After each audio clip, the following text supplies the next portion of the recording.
stressed. I asked them if they wanted something, and they said they couldn't afford something. I offered them a cup of tea to calm them down, gave them a cup of tea, and really therein was the start of it, years and years of sort of stalking, really. Because what happened? She came back to the bar? Yeah, she started coming back into the bar time and time again, and then of course it starts to leak out into other areas of your life. The thing with stalking is it's a very slow, usually kind of insidious, not that I think it was like intentionally evil, but it leaks into sort of every area of your life, and before you know it, it's everywhere. You almost can't believe it can happen. Okay, so it got to the point where at its most extreme, what was your life like? All people in my life were being pestered. I was being pestered. I was being probably contacted on all forms of social media, emails, and then telephone as well. And so when she got my telephone number, that was when it got really, really intense. And there was this desire to keep my number and listen to the voicemails, because in case there was some kind of threat where I might be able to expedite the case. And right. So, and we should explain, because you went to the police and said, look, what did you say when you first went? It was a long process for various different reasons. I think, stalking, I think it's in the public consciousness now that the sort of procedures around stalking need to be improved. Certainly when I went through it did seem like a convoluted process. And in your case, there was, I think, some suggestions. I think you've suggested that your behaviour may have encouraged her. I certainly made mistakes along the way, and I hold my hands up to them in Baby Reindeer. I was in a dark place. I've been through some really serious things, and I almost took attention wherever I could get it. I was in a position of life where I felt very vulnerable. I'd moved to the big cities, and bad things had happened, and I was kind of piecing my life back together.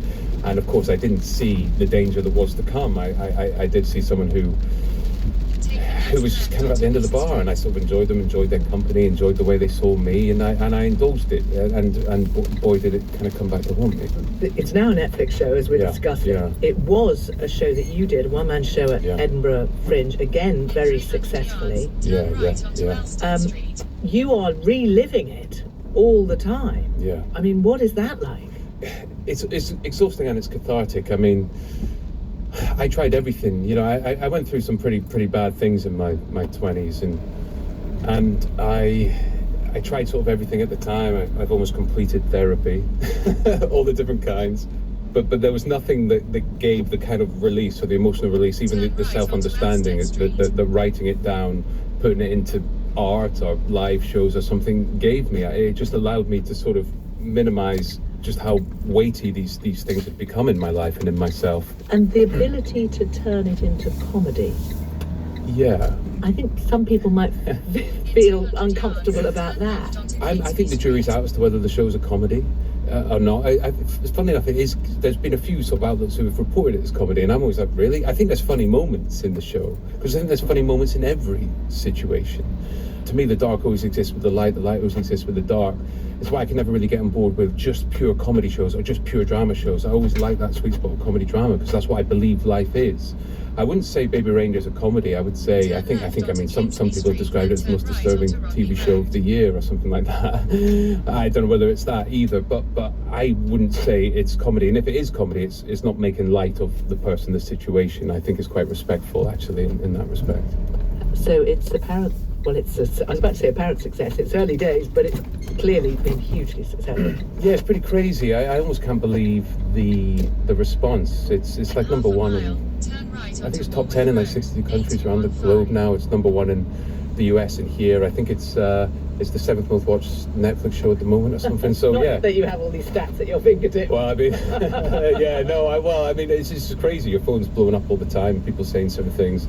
So thought I'd squeeze it into the conversation. Richard Gadd talking to you. That's it from us. That's the world at 1:45. Studio direction was by Graham White and the editor was Rebecca Keating. We'll head to Ambridge in a quarter of an hour, but now on Radio 4 it's time to get glued up as we continue our exploration of the substances that have shaped our world. I'm Mark Miodownik, and this is the sticky story of humanity. In this series, we're looking at the gluey and gloopy materials that are completely fascinating, and yet totally underappreciated, even though they hold the modern world together. Not only that, but the journey of human progress couldn't have happened without them. the story of humanity is surprisingly sticky. This time we're focusing on a substance that is part of all of our lives and is in everything from your clothes and your shoes to your washing machine and your laptop. It's become so ubiquitous that we hardly give it a thought. It's difficult to transport yourself back a couple of centuries to when the substance was first introduced into Europe and the United States and greeted something on the order of a miracle. It was pliable, elastic. If you pulled it, it snapped back, and it was waterproof. Properties that you couldn't find in any other substance: wood, metal, wool. And so it immediately became clear that this was a magical substance that could potentially change the world. This is author Charles Slack, and he's talking, of course, about rubber. Charles has written a history of this magical material, and as a material scientist myself, I still view rubber as something of a miracle. Rubber soles on our feet give us a spring in our step while gripping the pavement so we don't slip. Rubber is also airtight, and thanks to that, we are now creatures that float on a cushion of air as we ride our bicycles through town or speed down motorways. Because of rubber, our taps don't drip, and moisture doesn't seep through our windows. And let's not forget that rubber provides our ultimate security. It keeps our underpants from falling down. Now, you might not think of rubber as a sticky material, but grip is really just a reversible kind of stickiness that comes from rubber's ability to mold itself into nooks and crannies on surfaces, temporarily adhering itself to them. And rubber starts its life as the milky, gluey secretion of the rubber tree, latex. As we'll see in this episode, the story of how rubber changed the world is really the story of how people learned to tame and manipulate the stickiness of latex. Back in the 19th century, some of the greatest minds of the age put everything they had into doing just that. Rubber, despite its wonderful magical possibilities, had some severe limitations. Rubber had this fatal flaw. When the temperature rose, it became sticky and tacky, and when the weather became very cold, rubber became brittle. And so a lot of people on both sides of the Atlantic poured a lot of money. It was almost like the internet boom of the late 1990s, and so a lot of people went bankrupt as a result in that first round. The quest to solve the puzzle of rubber's fatal flaw involved obsession, rivalry, genius, and a large slice of luck. But we'll be returning to the Industrial Revolution a bit later, because we're getting ahead of ourselves slightly. It turns out that thousands of years before any of this, the secrets of rubber had already been unlocked by ancient civilizations. Well, the first users of rubber were in Mesoamerica, so Mexico, Central America, as early as 1600 BC, so 3,600 years ago. And those people were called the Olmec. So very early in Mesoamerican civilization, these people had perfected the art of rubber making with the materials that were available to them. This is Mike Tarkanian, a material scientist from MIT, who studies the archaeology and uses of rubber by Mesoamericans. And they used it for primarily the Mesoamerican ball game, this volleyball-like game. It wasn't just a sport, it was sort of a religious reenactment based around a bouncing rubber ball. But they also used it for sandals, medicines, as a liquid, tools, joining handles to hammerheads. Can you tell me a bit more about how they use it as a glue? And is it a good glue? For the glue, or for, covering a surface, you can use the material right out of the tree called Castilla elastica. You cut into the bark and the latex that starts to flow. It's a good viscosity, it's very spreadable, it's really sticky, it gets all over you, you gotta peel it off your skin afterwards, so it's a pretty good glue as engineered by nature. But as well as using latex in its raw and natural form, Mike discovered that the ancient Mesoamericans had learned to modify it and alter its properties. I spent about a year just reading historical documents, and a bunch of different sources had mentioned processing or mixing the latex from the tree with a certain species of morning glory. Morning glory is a flowering vine, and when I went to Mexico to sort of verify this myself, I brought back latex from the tree, I brought back morning glories. When you add the morning glory juice to the latex, you transform the material from something that's sticky, dried out of the tree, is stiff and leathery, into something that's really elastic and really bouncy and really tough. How does that change the mechanical properties of the rubber that's produced? When you have a latex directly out of a tree, it's sort of like a bowl of spaghetti. When Mike says spaghetti, he means at the molecular scale.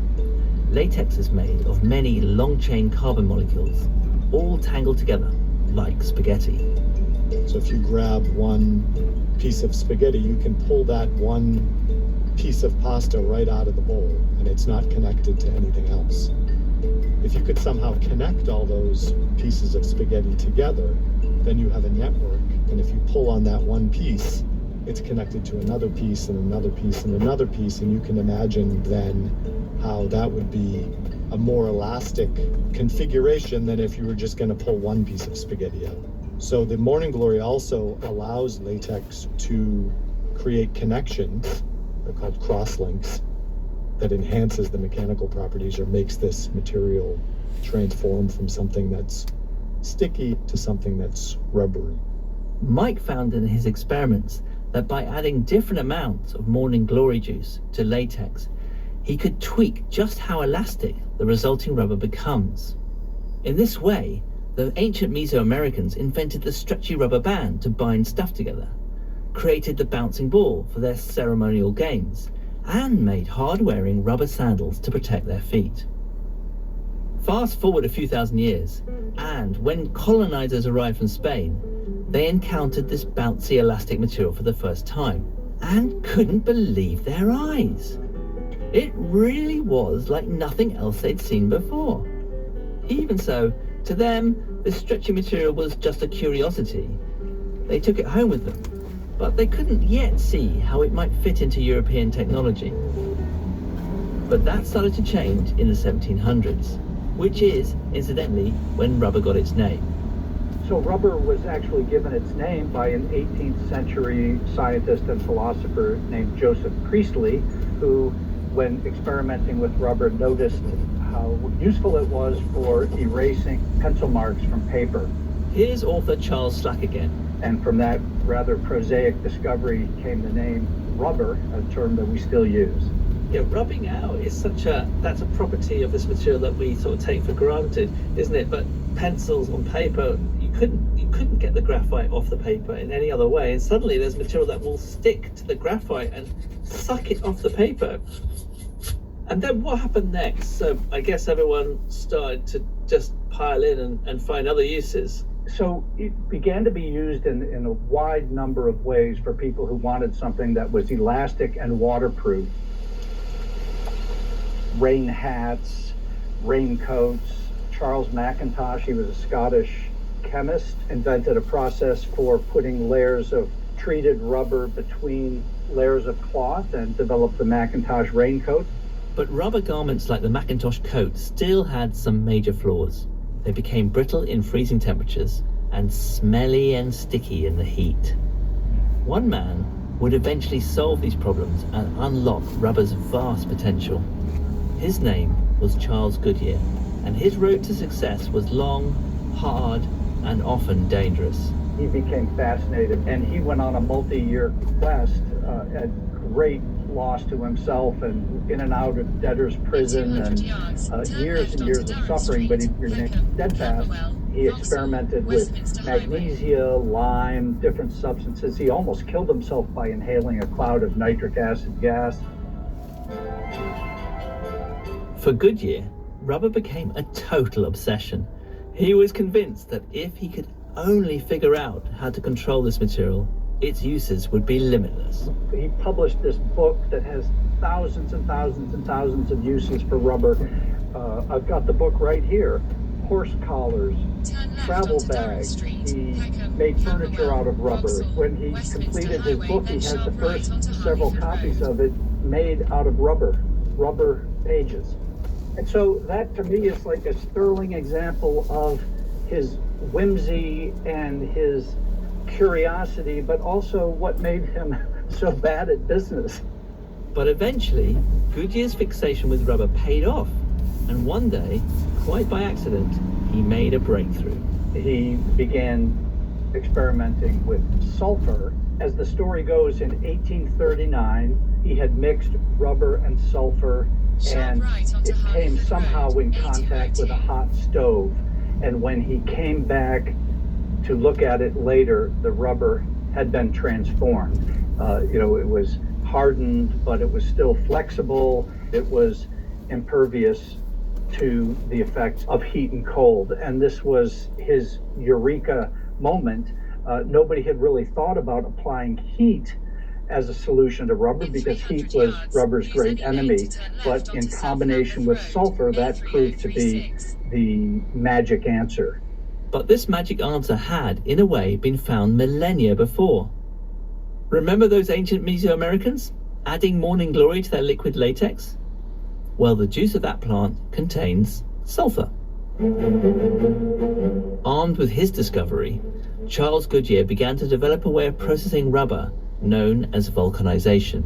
But unfortunately for Goodyear, that wasn't the end of his troubles. It was sort of the beginning, because it proved to be a very, very difficult process to replicate. And while other people figured out ways to mass reproduce products out of vulcanized rubber, his discovery, he was off trying to make ship sails and gaudy balloons that floated off, and he was really a dreamer. He was not a businessman, and so he wound up dying $200,000 in debt. Goodyear didn't reap the rewards of his discovery, but we certainly have. His process of vulcanization turned rubber from temperamental and sticky into an engineer's dream. In a new industrial age of machinery that was crying out for shock absorbers and airtight seals and flexible tubes, rubber became indispensable. Today, rubber is woven through the fabric of our lives, quite literally in some cases. And rubber is such a fun material. We've played with rubber for thousands of years, and it's still with us in sports from tennis to golf.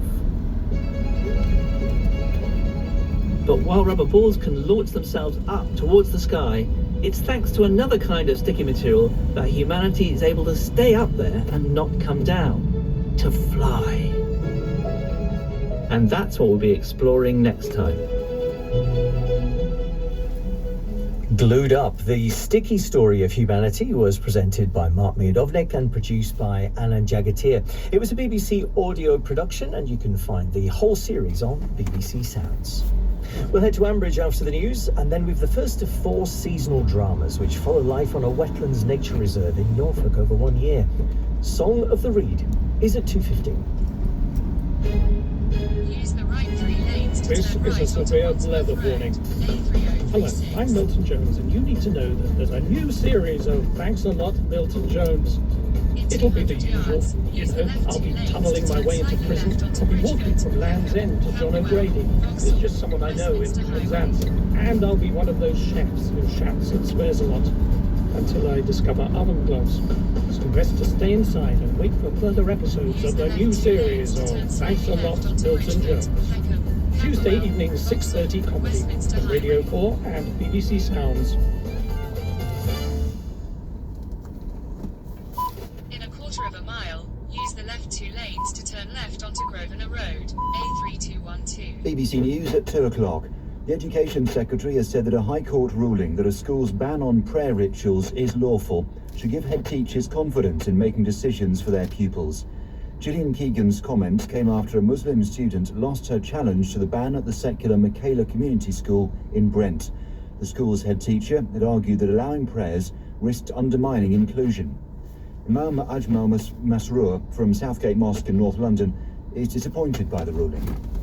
By facilitating a child's spiritual growth, the school benefits, we as a society benefit. This imposition by the school and sadly confirming by our High Court causes great deal of disappointment and consternation amongst the Muslim population, because we will now have to think of which school to send our children because discrimination has suddenly become lawful.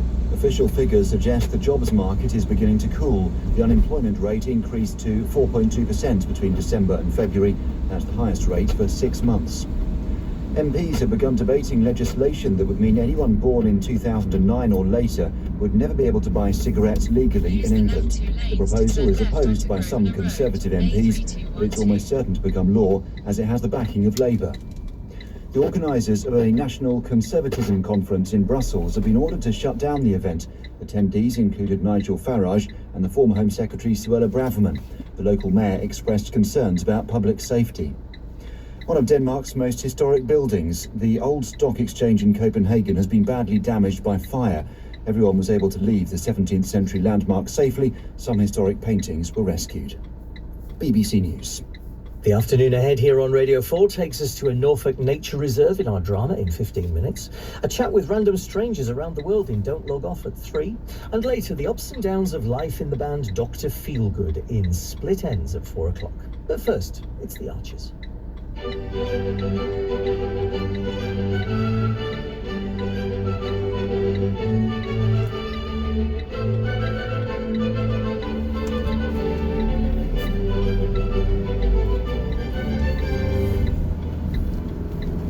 heard about Chris and Hannah, did you? Chris and Hannah? Yesterday? What, you mean Chris Carter? Yes. 3 And miles. Hannah? I didn't realise they were... Their stand. One night. Last wicket. Sorry? At the cricket. Last wicket stand. Oh, the cricket. Yes, I was there yesterday watching. Yes, of course. What did you think of it? No, sorry, Oliver, I wasn't tuned in. The cricket, I heard they won, yes. Snatched victory from the jaws of defeat, and against our deadly rivals, Darrington to boot. All rather wonderful. I'm sure it was. Anyway, Lily, Grey Gables has an interesting week ahead, if you're around. Well, I can arrange to be if it helps. It might, actually. We have the Lord Mayor of Felpersham staying with us on Wednesday. Ruby Coss. And her husband. We should do our best to make a good impression. Oh, yes, absolutely. If you really wouldn't mind helping out on reception. No, happy to. Just the right sort of welcoming face, bright and friendly. It'll do us no harm to impress a Lord Mayor, no harm at all. We've also got the winners of the Bulls Easter Egg Relay Prize coming in on Wednesday. The Easter Egg Relay, have we? Harrison Fallon, yes, for an overnight stay. Oh, you are on the ball this morning. Not really, I've just seen him. Harrison? Yes, he's here for a crime prevention assessment. Ah, yes, of course. Roy said someone would be coming. So, where is he now? Having a look around the outbuildings, I think. Yes, good. Good idea. I wouldn't mind a word with Harrison before he disappears, if you happen to see him. Does no harm to take a personal interest in these things. I'm sure you're right. So we'll make sure Wednesday's good for him and Fallon too. Naturally, we will, yes. I didn't realise they won it. Oh, well actually it was Chris. Was he? So, He won, but donated his prize to Harrison and Fallon. Ah, yes. Eggs and runs. Sorry? Chris, he really is in a rich vein of sporting form lately, isn't he? You don't mind if my sister sits with us, do you, Dr. Malik? Not at all, Alice. As you know, it can be useful to have a third person observe. Well, there would have been a fourth, my aunt, but apparently she can't make it. Oh? Yeah, so she says. Well, you're very welcome. Kate. So, if there's anything you're not clear about, just ask. Well, I don't think that's very likely. No? As far as I can see, I'm not here to ask questions. I'm only here to... I know Kate's here to confirm something for me, and then to pass that on to my aunt. I see. So I'm told, anyway. Actually, I'm not sure I do see. Well, I have told them myself what they want to know, but they're not inclined to believe what I say, it seems. I haven't said that. When did I say that? You are here to support Alice, though. Support? Hardly think so. Then can I ask what we are here for, the three of us? Because I have to say, it's getting less and less clear as we speak. You know much about Grey Gables security? Not very much, I'm afraid, no. But I gather Roy is recruiting people this week. Oh, well, actually, I'm due back here on Wednesday. Yes, I know. This time as a guest. Yes. Me and Fallon. And I'll be on reception. Oh, yeah, running the business. You needn't worry. I'm already skilled at working with guests, and I'll be doing everything in my power to make sure your stay is all that you hope for. Sounds impressive. So, any extras? Extras? Will there be any extras, Lily? You know, spa treatments? Oh, well. Dinner for two? Cocktails? Actually, I believe... Oh, don't worry. The booking's just bed and breakfast. Yeah, I'm just having yarn. Oh. A bed and breakfast's absolutely fine. Honestly, we're dead grateful for the chance. We might do dinner ourselves, not the spa. Don't dismiss the possibility of pampering yourselves, Harrison.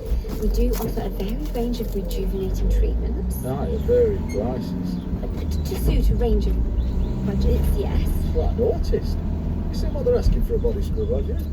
Yes, but... You get the same effect by diving through a hedge just wearing your pants. Anyway, no offence, but no, we're not tempted. We're really, really looking forward to bed and breakfast, though.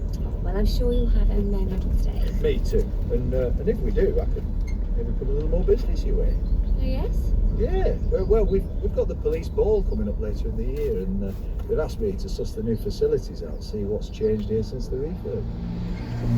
This would be an excellent choice. Depending on what it costs and if it actually suits, yeah. Oh, well, I could put some figures together for you if you like. That'd be good, Lily. Oh, thank you. Or, better still, we have a number of spaces that might do very well for something like that. You could take a quick look at them if you have time. I have to say, it's inappropriate you're using me this way. I'm sorry. Medical time and medical resources are precious commodities, Alice. Of course they are. They're not provided to settle family arguments. To be fair, that was never my intention. Well, it certainly looked that way to me. Yeah, that's my fault. I wanted to prove a point. Because Kate said you were drinking again. I never actually said that. Nor did Lillian. We never actually said you were drinking. I told you I wasn't. You didn't believe me. Well, I wasn't sure, Alice. But I am now. Which is good. Look, Kate, I think I ought to see Alice on her own. Yes, of course. Now that's been cleared up.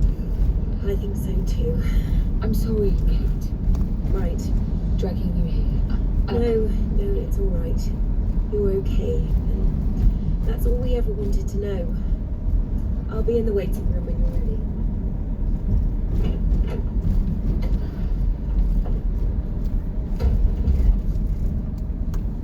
You've been through a lot to get this far. And how far is this far? Well, it seems like quite a way to me.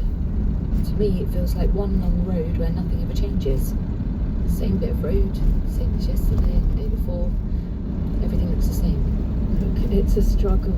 I know. You must feel you're at permanent war with yourself. I'm not In 300 yards, turn right really onto am not Oakley Street, B30. Does it worry you, though, keeping it up? I think that's why I flared up at them. Fear of falling. So you can see this one's a biggish room with tall windows overlooking the grounds. Oh, yeah. Oh, very nice. Yeah. Although, of course, a view of the grounds might not count for much when the evenings are darker. No. And it's a very modern look. Yeah. Clean cut design. Yeah. Which a lot of people like. Well, yeah. Yeah, it's nice. You like that look, do you? Don't you? I don't know. I sometimes think it's a bit... Bit what? battleshipy. Battleshipy? Don't you think? Well... The hard edges and the stark walls can tend to make the acoustic quite harsh. Of course, it depends what you're looking for. Yeah. If we wanted something a bit softer... Would you? I don't know, we might. A fuller curtain, maybe. Yeah, a more romantic, old-world Turn right sort onto of Oakley feel. Street, B304. Yeah, no, that might be difficult here. Oh. New look kind of runs through Grey Gables. Oh, pity. Mind you... What? Well, perhaps I shouldn't say. No, what? If not here, maybe elsewhere. Oh, where? where they definitely can give you that more comfortable feeling and also negotiable terms. They could. Which sadly can't be done here. No? No. Unfortunately, Grey Gables can't be flexible over terms. Oh. Whereas Lower Loxley... Of course, Lower Loxley. I mean, to be frank, it all looks a class above, and you might feel the prices reflect that. But Lower Loxley could do a deal. Lily? Oh, hello, Oliver. How are you getting on? Oh, and Harrison, good to see you. And you, Oliver. Lily was just showing me some of your spaces. Oh, yeah? Yeah, in case we wanted to hide somewhere. You and Fallon? Well, me and the bossage at Constabulary. Oh, I see. Although Lily was suggesting there might be Yes, we another were just option. looking at the different event rooms. Of course. What they have to offer in their unique ways, and hoping Harrison will be impressed. Well, let's hope so, yes. And we're seeing you again on Wednesday, I believe. You are, Oliver. Oh, yeah, looking forward to being spoiled rotten. Well, we'll do our best. Tell you what, Lily. Why don't we leave half a bottle of champagne in Harrison's room on Wednesday to get their stay off to a good start, eh? Good idea. Oh, that is really kind. Thank you. I'll see to it. Oh, before you go, you'll tap on my door, Harrison. What will do? Just to get your overall impressions of security measures. The big question being, do we invest in a better quality CCTV? I'll give it some thought, Oliver, and yeah, see you later. Grateful for anything you can tell me. And if I don't see you, enjoy your stay. Oh, we will. There you are. Free champagne. Yeah, thanks. I'll make sure it's there. You want to be careful with that, Lily. Sorry? With what? With which hat you're wearing. Working for Grey Gables and selling Lower Loxley while you're doing it. Find yourself playing a dangerous game with dangerous consequences if things don't go according to plan. Oh, they will go to plan. I know what I'm doing, Harrison. I know exactly what I'm doing. Hi, Alice. Dr. Malik. Oh, you must think I'm stalking you. Oh, no, I was just surprised to see you. You heading for the shop too? Oh, and Azra's fine, by the way, outside work. No, I've just been to look around Beechwood. I think I might find something there. Oh, you're moving into Ambridge? If the stars align. I could live at Beechwood, I think. Do you? What? Think I could live at Beechwood? I should think so. Why not? We'll see. How are you? Since this morning. Since this morning, yes. I'm okay. Anyway, this morning wasn't all that great, me coming over all heavy-handed. Well, not without reason, though. I don't like cracking the whip with patients, but this time... You had to. I think I did, yes. So? Well, actually, I'm glad I've seen you. I can apologise. You already have. Not enough. I don't know what I was thinking. Well, I do. You thought you were being accused of drinking when you've gone to heroic lengths to keep off the stuff. It's understandable. Yeah, I wasn't being accused, though. They were just trying to find out whether or not I needed help. And you don't? I'm fine. Except I've had to say sorry to Kate, too, and my Auntie Lillian. Well, one big day for saying sorry. Well, I did fly off the handle at them, and they were only trying to do their best for me. Well, I could see that. They were looking out for you. Not everyone gets that. No, I know. I'm lucky. I was thinking, though. What? You help other people, too. People who have the same sort of problem. Well, I know what it's like, I suppose. I feel like I'm well placed to help. Yes, and that's good, up to a point. But you will need to be careful. Careful? How? It's not easy doing that. You have to look after yourself first. That's what I'm trying to do. I'm just saying, you might need to keep yourself at a distance to be completely safe.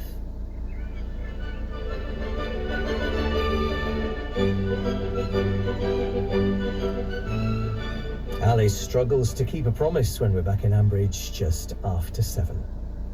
Our drama takes us to Norfolk next.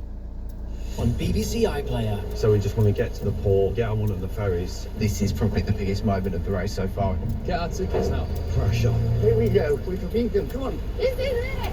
All right! Race Across the World is back.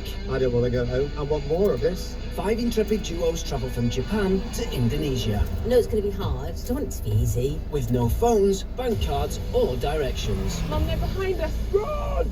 brand new Race Across the World continues tomorrow on BBC iPlayer. Now on Radio 4, another chance to hear Mark Rylance and Sophie Okonedo star in our drama Song of the Reed by Steve Waters, which follows the life of a wetland nature reserve over 1 year. It was recorded on location in Norfolk, with new episodes made with the seasons every 3 months. Here's episode 1, Swallowtail.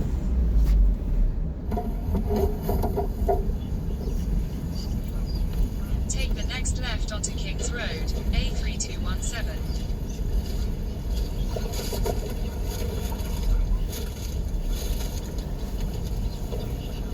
Morning, Ben. How's it cutting? Here goes nothing.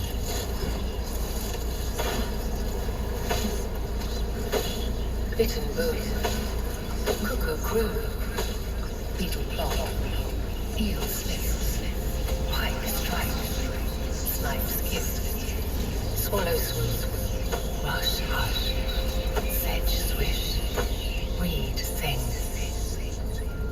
Welcome to Fleckwick Fen, just a few miles east of Norwich, a world away from modern life. 1978. This humble vernacular structure is Decoy Cottage, home to naturalist and countryman Max Godwin. The much-loved author and broadcaster claims he won this marshman's dwelling from the last reed cutter in the Yare Valley in a drunken game of... Are they... Sorry? Is that a really ignorant question? Can you identify any butterflies? Well, sure, okay. There's those white ones. Cabbage whites? Cabbage whites, Continue on yeah. Kings Road Key for worker in the 3/4 of a butterfly mile. world. The swallowtail's more Kim Kardashian than the flowers in the So wait, the base of the thorax is red with powder and blues and blood red, and then the two tips themselves off a couple of there's no darning needles. You'll know when you see it. No, there's no need to lock that. There's no one here except me and Ben and Liv and Kay, who should be oh wait, who should be Kay, Ian to Kay, oh, that you Kay? Ian to Kay, oh, Kay, don't hold it. Kay, can you maybe hold it? Is that how just over there? Oh yeah, that's Kay. Ian, in the labour's back. Got concrete evidence. Kay, this is Tam. Hi, Tam. Backed it up. See? Exhibit A, ash from the fire. Exhibit B, what check? Human feces? Kay, Gotta be. Kay, you might not swim.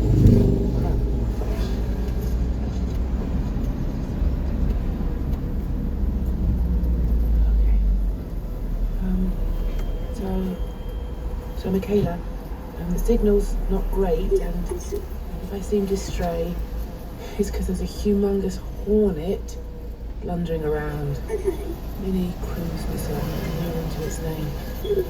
Hang on, I'm just going to open the window. Can you hear that? That pure hornet hatred. You're plenty. Oh, I so wish we could do this in person. Wi-Fi's erratic here. I wouldn't have it in the house, and this is as I am here in my father's house. Ah, joy! It's going. Yep. Hornet has left the building. Gone. Right. Yes. And this is where I am. And what I need to do, what I hoped maybe I could chat to you about, how all of this is, it's sort of killing me. God. Heck! Michaela, are you there? Michaela?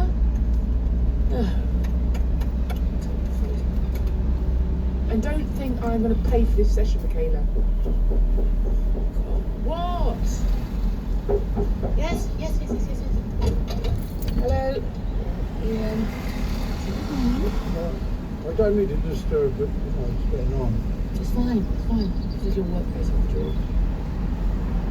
You want to call? Oh, okay, so you saw that, did you? I was sort of hung back, but anything I can help with?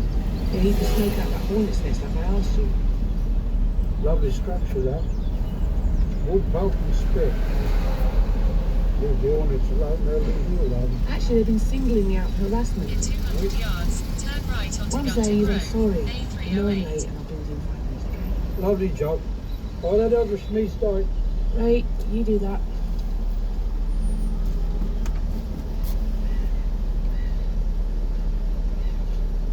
So everything in all directions is our land. You've got your Flegg Broad, Smee Dyke there, Cranes Wood, and the Parsley's Backs decoy cottage, so called because shooters would lure wildfowl in and blast them to buggery. Getting your bearings? Sort of. It's all pretty wild. Well, that's the plan. I've been here a year, I still get lost, mine. I struggle with my geography. You won't have that problem being from the uni, right? Just a first year. Nice one, scientist. Are you? God, no. Lit and creative writing. Oh, hold still, hold still. What? Flegg, don't move. Flegg on your left. Oh my god, what's a Flegg? Gotcha. Nasty blood-sucking horsefly. Rated writing, eh? Turn I'd right love to get onto in it, Gunton really. Road, Just finding the A308. hours in the day and whoa, whoa, whoa, back up, back up, back up. What is it, another Flegg? Down there. Smell that beast. Just another turd. Otter, mate. Lutra. Otter sprint, that. Otter. Champagne moment, mate. On your first day too, Ian will cream himself. Seeing one and seal the deal. Tam, where you going now? Call out said no experience necessary. Took me years idea, Spray. I'm dyspraxic. I even got sacked off like rags at Aldi. The oldest place I've ever been In 300 yards, Chessington turn World left of onto Fulham Adventures. Road, You bothered to A304. come, you? Ian would kill me if I frightened you off. Yeah, and what about his hostility? Oh, he's stressing because this place is up against it, but I'm stressed too. Wait up, Tam. Listen, when you get like this, right? What you've got to do, just look at them rings. Yeah? Watch him sway with it. I always Take think the there's next something left onto Fulham Road, sort of hooving about when you're A304. bowing and scraping. Breathe in. Yeah, breathe the smells. You've got your flag iris, purple loosestrife there. Sort of honeyish. The river will silky like biscuits. Getting a bit of that. And just zip it for a bit.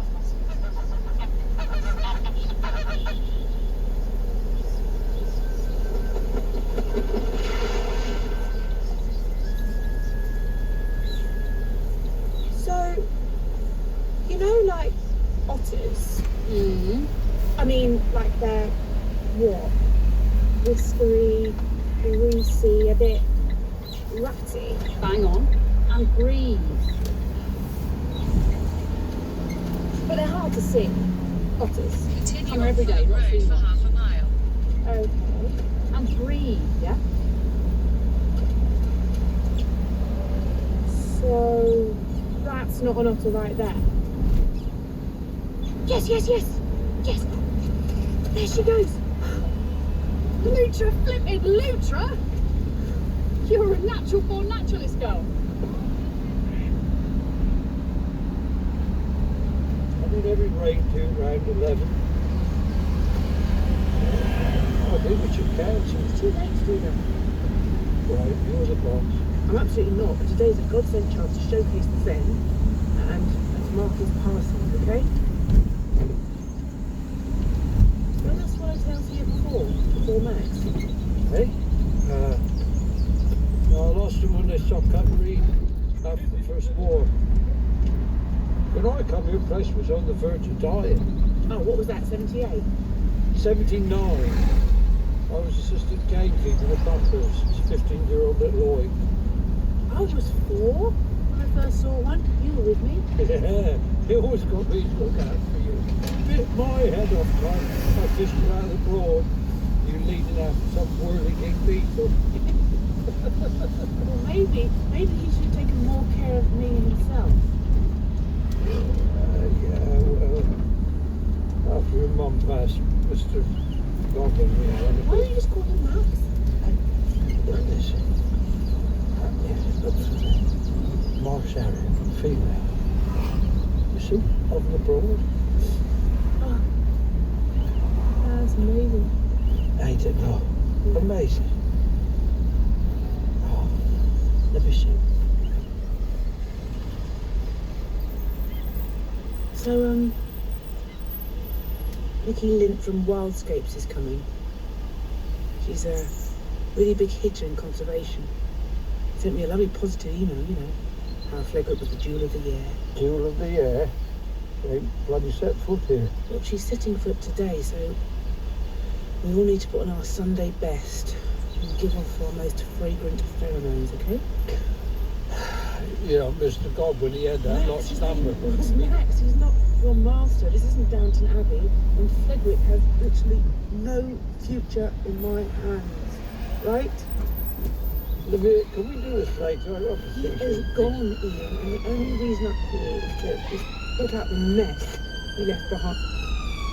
But if we can get some help from a larger, more sustainable outfit, not in it for later. That lot, in it for milk and the clouds and the tea rooms. They take over, make sure it's a target from interpretation boards, school parties, trampling every different thing together. that is reactionary bollocks. So why have we got twice the species here they have on their reserves? Why is that then, Liv? Eh? Because we're only here for the wild things, not sat in Norwich, tinkering with Twitter, chasing yummy mummies, wanting their lattes and their keep cups. Gee, George speaks his mind. Wow. Okay, well, I'll pass over the misogyny for now, or call it what it really is, misanthropy. No idea what that means. Whatever it means, Ian, it's a problem, okay? Because if Wildscapes don't take the bait, Wimpy or Bovis certainly will. Within a year, Flegrit will be, I don't know, Britton Park, an award-winning estate or a starter home. Every creature in this reserve will live in our memories and nowhere else. Including your precious swallowtails. In 200 yards, at the roundabout, continue straight to stay on Fulham Road. Story finished. Schools closed. Panicles not. Spikelets gape. Glooms gleams. Panthers flatten. Palliers shine.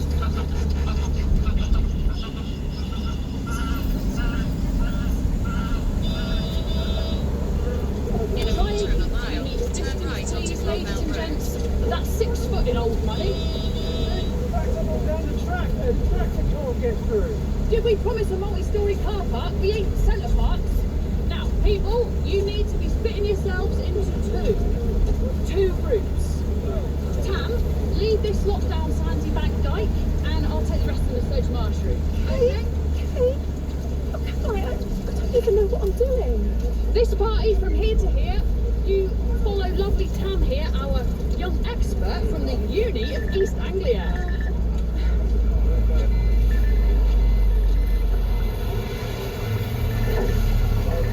Right hand down.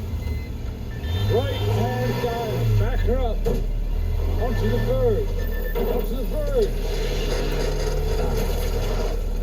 Cheers for that. Oh, That pothole's a metre deep. At least. There's a horrific grinding noise from my chassis. right to the district council. Well, Sorry, mate. Can't park there. Blocking the field gate. Hit the back up. Same to you, my friend. All the way, that's it. All the way down. Turn right onto Clonmel Road, and your destination will be on the Looks like right. she's come make me. Oh, apologies again for getting you out. Yeah, all part of the service. As I said, they're killings. Yeah, went you the first time. Ian to live, over. Wildscape ladies here. Oh, Ian George. Reputation precedes you. Take that.